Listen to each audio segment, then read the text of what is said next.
یہاں پر آپ کو تازہ ترین خبر سے آگاہ کرتے چلے، بے نظیر انکم سپورٹ پروگرام میں اربوں روپے کی بے ضابطگیاں، ایڈیٹر جنرل کی رپورٹ سامنے آ گئی۔ اسلام آباد ایڈیٹر جنرل پاکستان کی رپورٹ میں بے نظیر انکم سپورٹ پروگرام کے 1 سال کے دوران 6 ارب روپے سے زائد کی بے ضابطگیوں کا انکشاف ہوا ہے۔ اس ویڈیو میں ہم آپ کو مکمل طور پر تفصیل سے بتائیں گے۔ اس سے پہلے اگر آپ ہمارے چینل پر نئے ہیں تو ہمارے چینل کو سبسکرائب کر دیں اور ساتھ دیے گئے بیل آئیکن کو بھی پریس کر دیں تاکہ ہر نئی آنے والی ویڈیو آپ تک بآسانی پہنچ سکے۔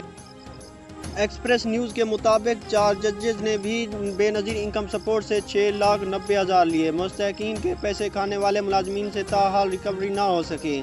انتظامیہ نے صرف اپنے افسران سے 9 لاکھ ریکوری کی۔ ایڈیٹر جنرل نے BISP کو سرکاری ملازمین سے ہڑپ کی گئی رقم جلد ریکور کرانے کی ہدایت کر دی۔